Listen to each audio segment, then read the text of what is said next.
Hello everyone. In our today's podcast we will talk about one city of the world, Berna in Switzerland. In this podcast, I will be who make all of the questions.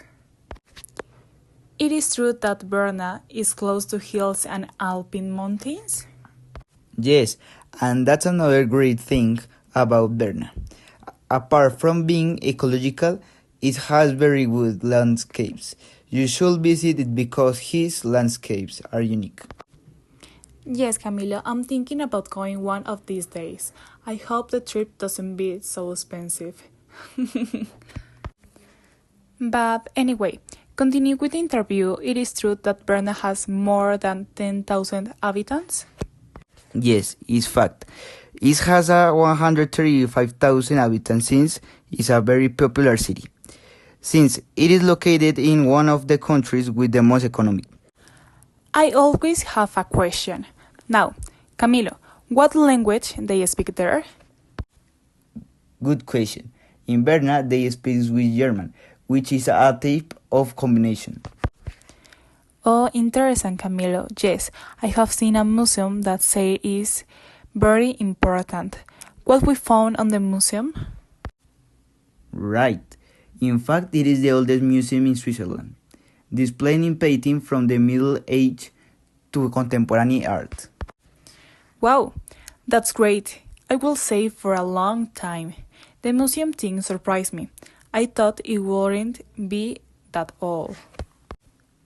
Of course, the museum have several paintings that seem to have their own evolution. Camilo, I would like to know what typical dishes are.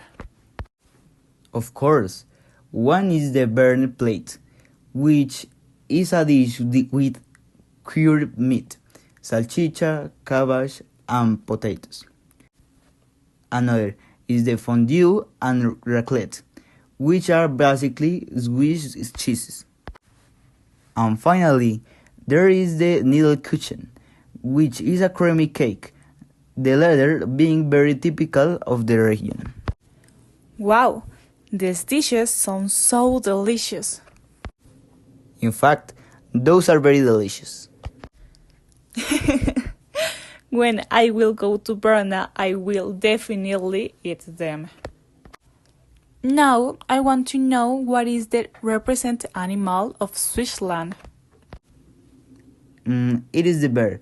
Since a legend tells that when they founded Bern, the conqueror killed a bear, and from that day, the bear became the emblem of the city.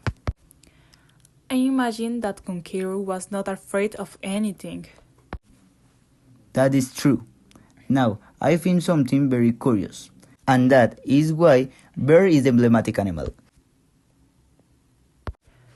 But anyways, to finish the podcast, I would like to ask you what are the typical dance in Berna? Of course, there is the Scottish, which is similar to waltz, but with the jumps. It is of European origin and was adopted in Alps. There is also a Swiss polka, which is danced mostly at the country festivals. Okay, thank you, Camilo. But our time is over.